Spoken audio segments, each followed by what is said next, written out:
Hello guys, greetings. We're returning to lecture number 2. We're doing some revision on integration for year 13s. This is the second lecture, and I think if I remember well, I've got a long list to go through. I think I went up to question number 8 on the last time. So I'm going to continue into question 9. So all mixed techniques, everything goes here. It is not necessarily an increasing difficulty. So integral number 9 is the integral of 4x sine 2x.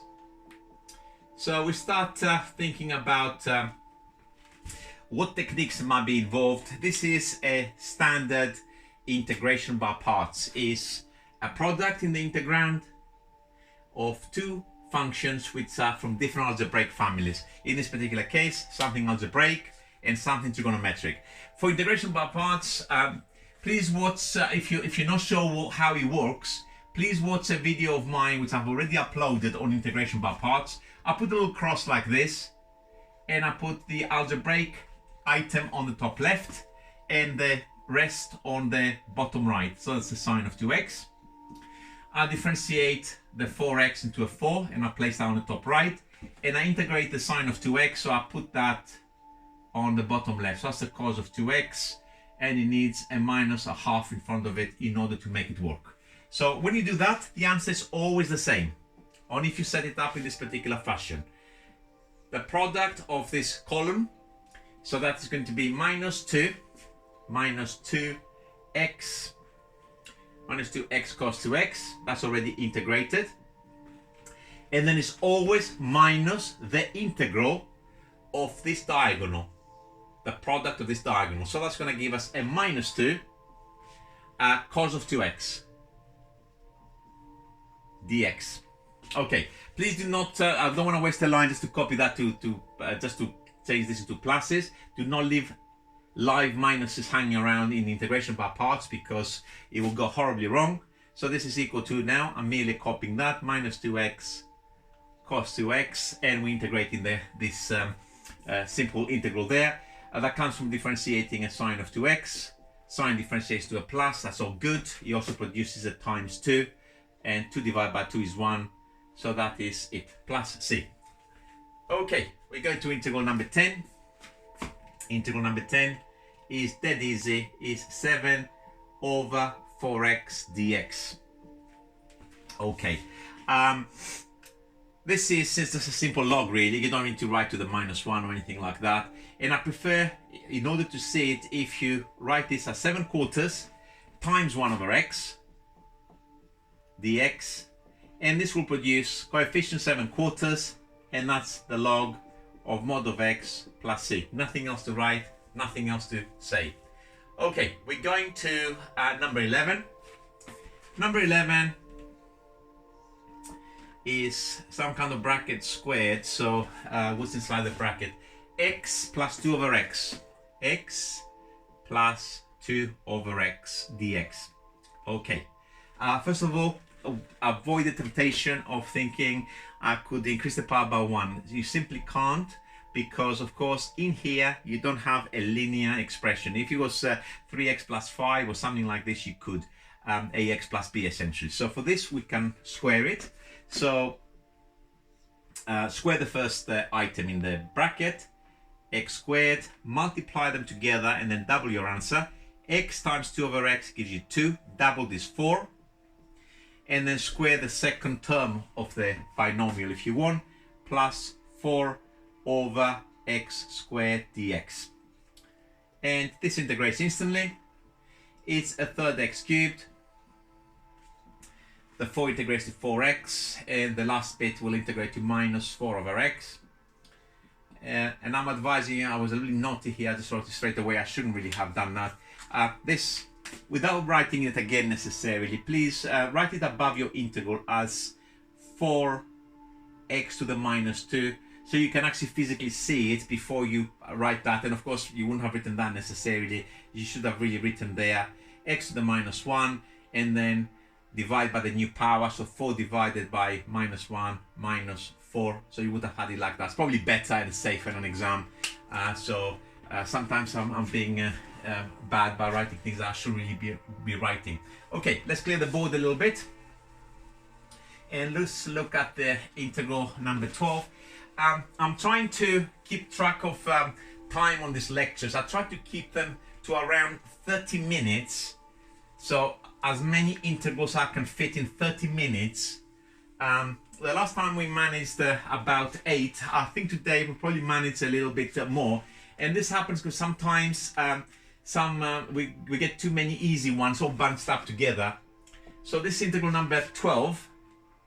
Number 12 is the integral of 10 over 1 minus 4x, 1 minus 4x, all to the power of 7 over 2 dx.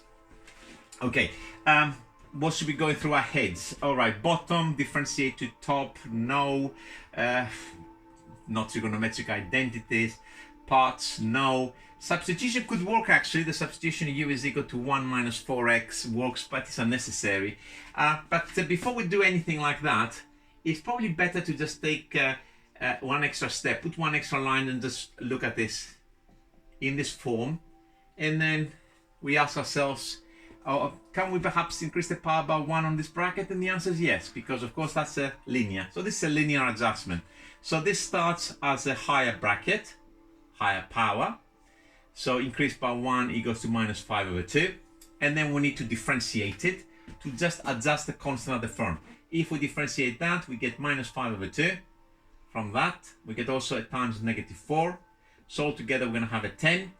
And 10 divided by 10 is 1. So it's in fact, I left a huge gap there to put numbers. There's nothing there. It's plus c. Okay, so that's integral number 12.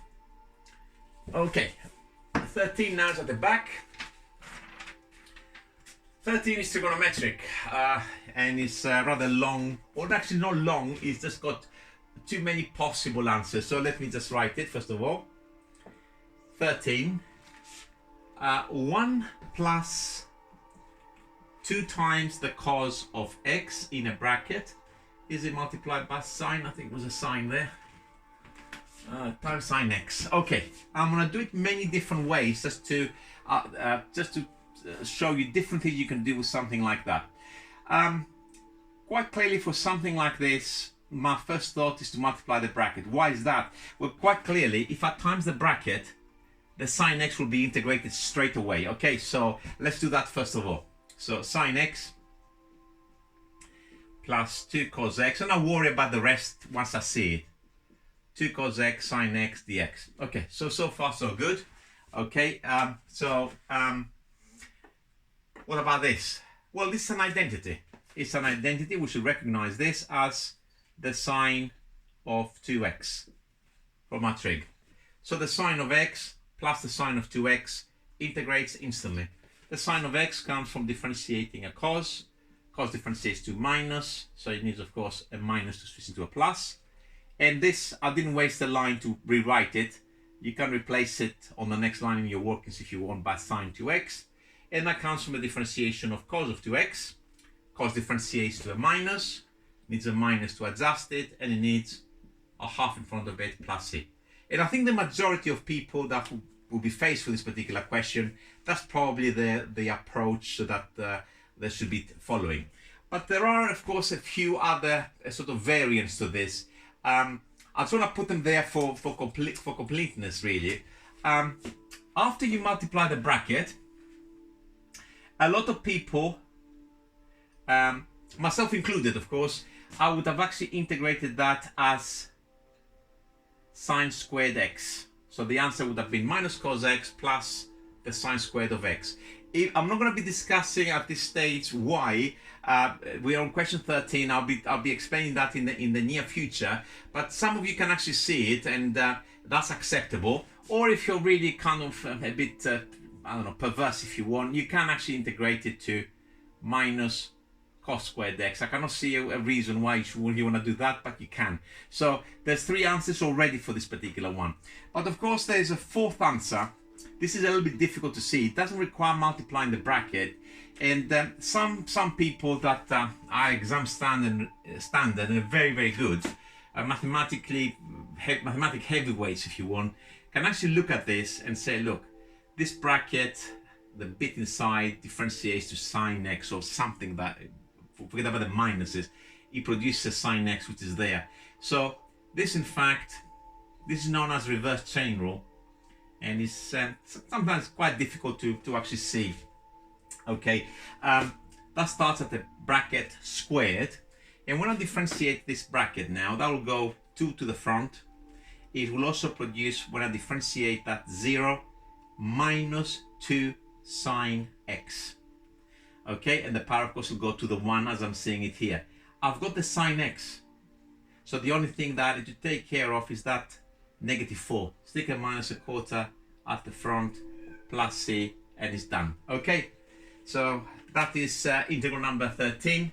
4 different versions for this one, so we're done. We're going to go now to integral number, this is my timer, another 10 minutes, trying to keep control of the time. Number 14 is another trigonometric integral. You might be hearing meowing noises in a minute because my cat is walking up and she's kicking up a fuss to go out, and I'm way too busy now. She's a bit spoiled, and I hope I don't have to interrupt the video because it will massively annoy me. So 2 cos squared x minus the cos of half x dx. Okay, how do we integrate that? Clearly, trigonometric things in there. That integrates instantly, by the way. The cos of half x is never an issue. How about the cos squared of x? Luckily, that's from the lecture I recorded yesterday. I was covering trigonometric identities, and it's handy to have it here. Look at this. The cos squared and the sine squared we have identities. They're symmetrical, as you see. They both have halves. They both have cos 2x, but the cos has the plus and the sine has the minus. There's nothing but rearrangements of your cos 2x identity. When I teach, I actually make sure the students know these identities as identities in their own right. If you're having difficulty remembering those, please go to your cos of 2x and rearrange it every time you need it. Okay, so the cos squared, which is there, needs to be rearranged via this identity. That's the only sensible way of integrating cos squared and sine squared. So I'm going to replace the cos squared with 2 half plus half cos of 2x minus the cos of half x dx. Let's make a bit of space here to write the answer. I'm going to multiply the bracket there, of course, first of all. So that's going to give me 1 plus the cos of 2x minus the cos of half x. And now everything integrates inside this integral. That will give me x. Cos comes from the differentiation of sine 2x. Sine differentiates to a plus, all good. So all it needs is a half in front of it to make it work. Cos comes from a sine of exactly the same argument. So I differentiate sine of half x. Sine differentiates to the plus, which means the minus must have been there from the beginning. You also produce a times a half. So I'm to divide by half. 1 divided by half is a 2 plus c, and that's the end of integral number 14. Integral number 15. I'm going to rub off the workings and the answer for this one. Actually, I'm going to rub the whole lot, to be quite honest with you. What do you want? You have to wait for me another 20 minutes or so. Okay, 15. Integral of 14x over x squared minus 4 dx. Okay, what is going through our head when we see this particular integral? Many things. The first thing that most people will look at is difference of squares there, x plus 2x minus 2, which might lead into partial fractions. And believe it or not, this will work, but it's going to be quite lengthy given how simple this integral is. You don't want to be thinking, obviously, integration by parts or something like this. You can think of a substitution, maybe u is your denominator, and believe it or not, it will work on this particular one as well. But the thing that you must remember when you're having a rational integrands, a fraction essentially, the first thing you should really check is does by good fortune the denominator differentiate to the top. So if you look at the x squared minus 4, it differentiates to 2x. It's not the 2 that I'm looking at, it's the x. The x is there. So this can be manipulated as follows. So what I'm going to do is I'm going to rewrite it, x squared minus 4, put the 2x because I need that for my differentiation bottom to top. Okay, actually I just realized that's written here. This is what I'm trying to use. When you're having something which the bottom differentiates to the top, f of x and f dash of x, the answer is always the log of your denominator. So what I'm trying to do here is I'm trying to create this scenario because it's practically there. All I need to do is put a 7 at the front, so there's my 14x. And now the x squared minus 4 differentiates, of course, to 2x. And therefore, my answer is 7 log of my denominator. So look for this particular result. If you don't know it, I have put a video for this one as well.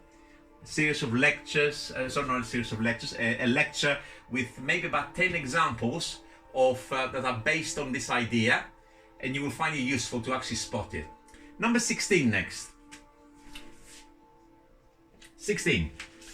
Integral of 9 on the top over 2x squared, 2x squared plus x minus 1, plus x minus 1 dx.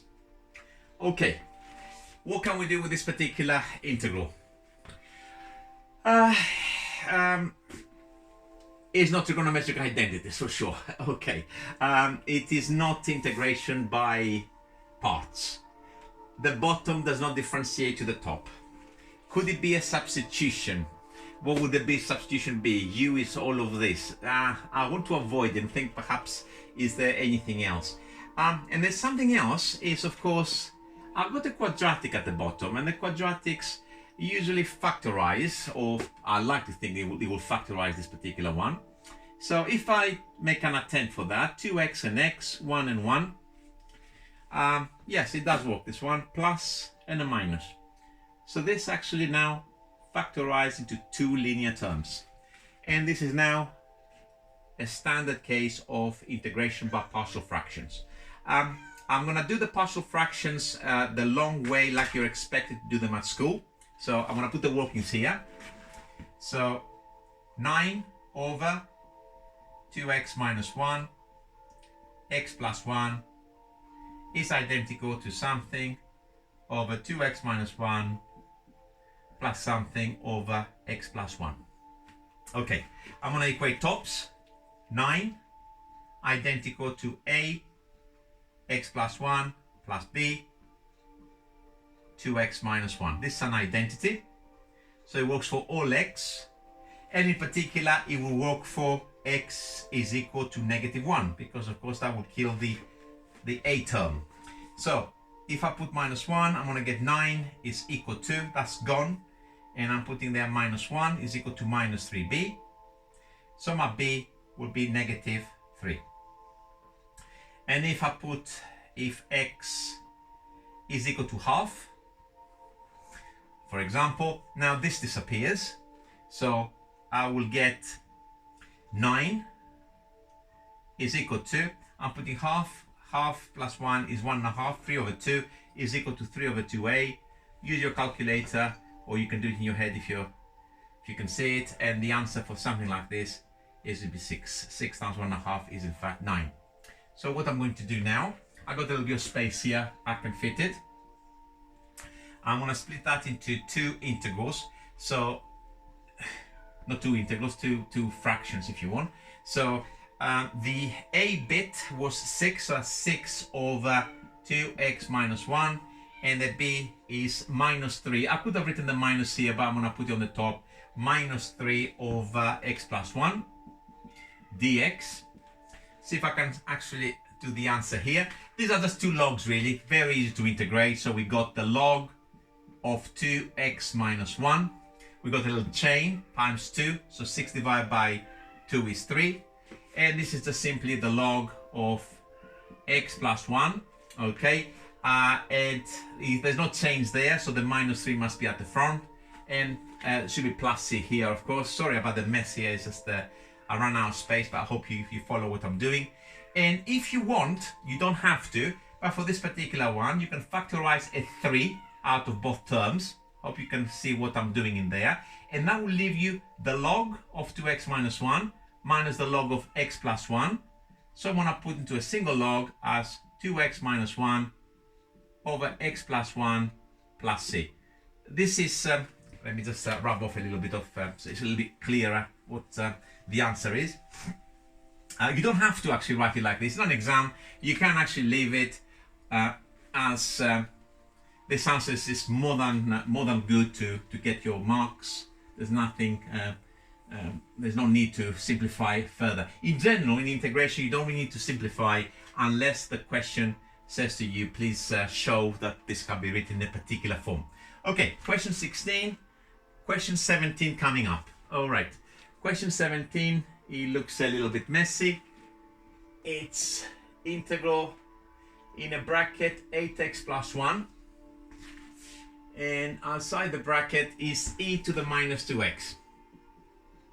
And while I'm clearing all these workings from here, try to think what kind of technique is involved. That's what should be going through your head when you're faced with an integral that you haven't, no clues are given as to how you do it. So you start from the obvious. Is it trigonometric identities? Hopefully not. Is it some kind of partial fractions? Don't be silly. Could it be a substitution? Maybe, but then I think I spot that I've got a product, and when I have a product, particularly when they're two different families, so this is algebraic, this is exponential, this is standard integration by parts. So I'm gonna do my little cross like I did earlier on with another example. And what I do now, I'm gonna place the 8x plus 1, that's how I do integration by parts, on the top left, and my exponential on the bottom right. I'm going to differentiate the 8x plus 1, gives me 8, and I'm going to integrate the exponential. That's going to give me a minus a half e to the minus 2x. And if you're using a formula, no problem, you will still get the same answer there. If you're doing it in a different way to how I'm setting it up, no problem, okay? If you set it up like this, the answer is always the product of this column, so that is minus a half bracket 8x plus 1 minus a half 8 times 8x plus 1 in the bracket times your exponential, and it's always minus the integral. Minus the integral of what? Of this diagonal, the product of this diagonal. And this diagonal now is going to be a minus 4 e to the minus 2x dx. Kill the minuses, first of all, and then finish off your integration. So that's minus a half bracket 8x plus 1 e to the minus 2x, and this will integrate to minus, exponential of minus 2x. You need to divide the 4 by negative 2. So we're going to get something which looks like that. So that is very, very simple. That's question 17. Question 18, it's some bracket squared. So let's have a look at it. Number 18 is some bracket squared. Let's see what's inside. E to the 2x, e to the 2x plus e to the minus x. Very tempting to say I'm going to increase the power by 1 to cubed. Please don't do it. This is not a linear expression, so you'll be blowing the question basically if you do that. Squared is not a problem really. We can square the bracket. I'm going to do it on the spot. If you find it difficult to follow what I'm doing, please just write your brackets, follow the rules of indices, and just take your time to make sure, do some side workings to make sure you get the right answer. Square the first quantity, e to the 4x, plus multiply those two things and then double your answer. E to the x times e to the minus x is to e to the x doubled, 2e to the x, plus the second term in the bracket squared. This is e to the minus 2x dx. And now we got 3 silly exponentials, all to be done very, very quickly. So that will be a quarter e to the 4x plus 2 e to the x, and that's an e to the minus 2x with a minus a half in front of it, plus c. And that's all there is on this particular integral. We're going to go to now number 19. How we doing for time? We're going to the last 10 minutes now. So hopefully we'll do another couple at least. So we get up to 20. It'll be very good for lecture number 2. I'm trying to do as many of these mixed integrations. I hope you find it useful. I'm doing the same thing with my students at the moment. I have finished integration with my year 13s, and that's what they're doing. The homework consists of actually 20 integrals. They don't have the answers or anything like that. They have to fight it. 20 for the first 3 weeks, and then we reduce those seats down to 10 a week until exams.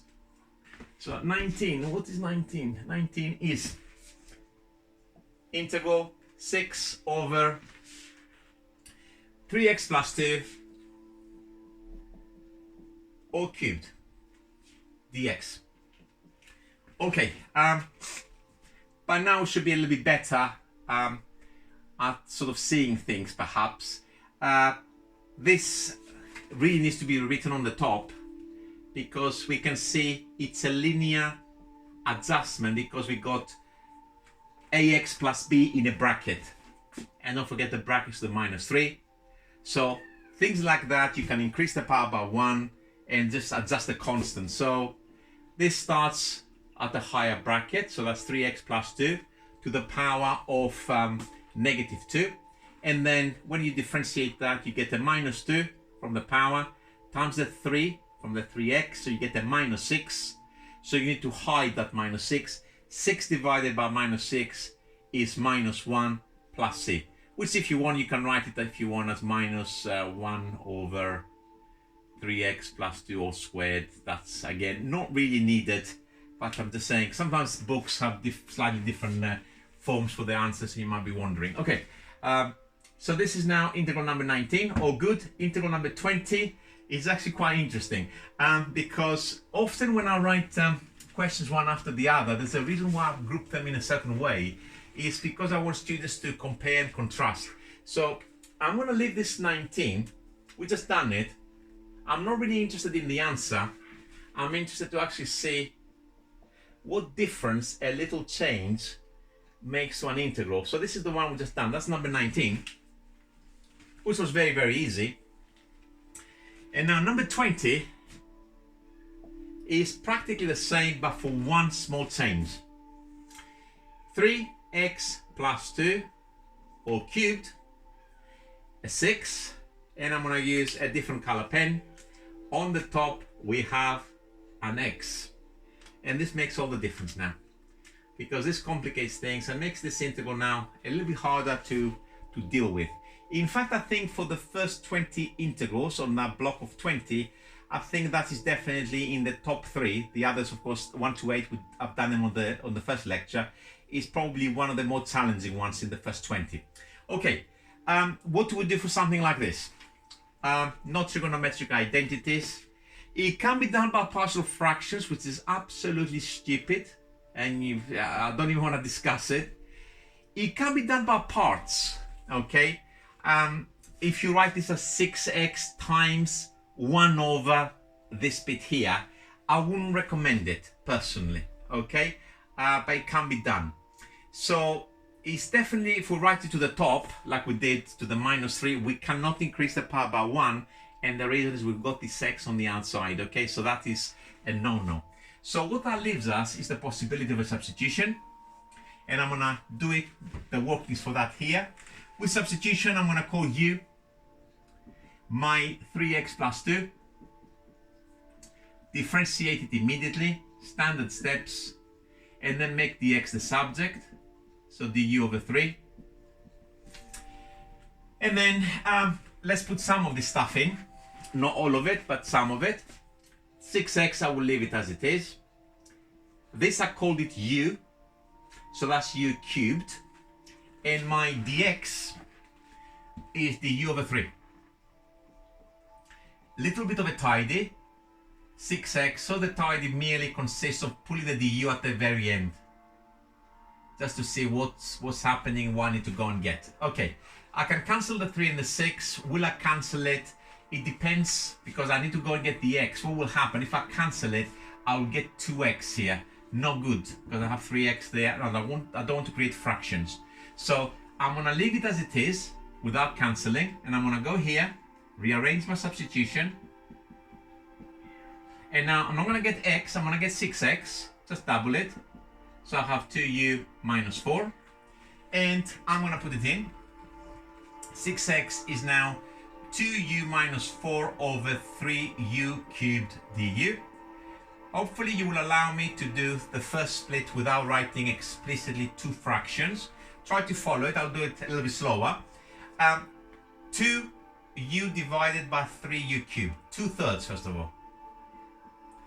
U to the 1 divided by u cubed is u to the minus 2. Minus 4 over the whole denominator is 4/3 first of all. And there's no u there, so the u to the 3 at the bottom, I'll write to the top as u to the minus 3 du. And of course you could have actually written the extra step there, and hopefully you would have got the same answer. Ready to integrate. U to the minus 1 divide by the new power minus 2/3. Increase the power by 1, u to the minus 2 divide by the new power using your calculator or otherwise, so give you positive 2/3. Minus 2 times 2 is 4. That works. Okay, plus c. And of course the last thing we need to do here is to replace my u's. My u's of course are 3x plus 2 to the minus 1 plus 2/3, 3x plus 2 to the minus 2 plus c. And that is the answer to this particular integral. Okay, I think 20 is a good place to stop. I like the nice round numbers, but because we have a bit of time, this is now a little bit of enrichment. Please do not try to do things like that in your exam. I'm just doing that merely because some people might be watching this and their exam standard, they're very, very good at integration, and it's just for them really. It's for the mathematical sumos, if you want. They're really heavyweight, the real heavyweights. I want something with a little bit more punch, if you want. So I'm going to do this one in a very bizarre way, which is not obvious. I'm going to do it without the substitution, without parts, without partial fractions, merely by manipulating a little bit my integrand. Okay, have a look what I'm going to do. For the majority of us, please do not panic if you're not following or you say how I'm meant to see this. Do not worry, just do a standard substitution. So try to follow my rationale when I'm doing this manipulation, because not what I'm doing, is why I'm doing, what drives me, what am I looking at in order to do this. All I'm trying to do is to split the fraction, so I'm trying to create a 3x plus 2 on my numerator. So at the moment my numerator has a 6x. So first of all, I want to make a 3x. So I'm doing steps so you can follow it. There you go. There's my 6x. I created just a 3x. The next thing that I'm going to do is I would like to dearly have a 3x plus 2. Bang, 3x plus 2. But of course that doesn't balance now because I've added 2 which I didn't have. Take away 2, now balances. So far, this integral is exactly the same as that. However, I can now split it. And this is, of course, I'm not going to be writing two fractions. Somebody who's attempting this, of course, you can see what I'm going to do next. I'm going to put a 2 in front of the integral. And now, dividing 3x plus 2 over 3x plus 2 to the power of 3 is 3x plus 2 to the power of minus 2 if you want. Or you can write the bottom, it's no problem. Minus 2 divided by that, which is 3x plus 2 to the power of minus 3 dx. And the integration finishes on the next line. Okay, I'm going to take care of that too. Hopefully I won't forget in one go because I don't want to be writing loads of stuff. So I've got 3x plus 2.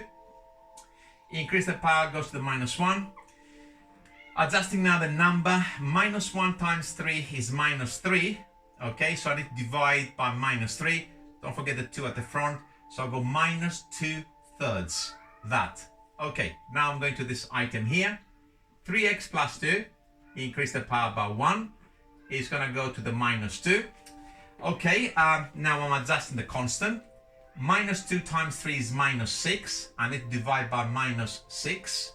So I have to be careful here because I've got the 2 and I've got another 2 in there. So let's write it down so we can keep track of things. We got 2 times minus 2, which is minus 4, divided by minus 6. The answer is plus 2/3 plus C. I rubbed off the answer, unfortunately, when I've done it by substitution, but I believe, actually I have the answers up there. I forgot about that, so we can check it. There's a positive 2/3 with a square, and there's a minus 2/3. Yeah, it's all correct. So this is just a little bit of fun, which it is not really sensible doing an exam. Please stick to substitution. Okay, lecture number 2 finished. Okay, I will continue next time with more integrals, and as per usual, who's laughing now? Okay, I'll see you very, very soon, guys. I hope you find this useful. Okay, bye for now.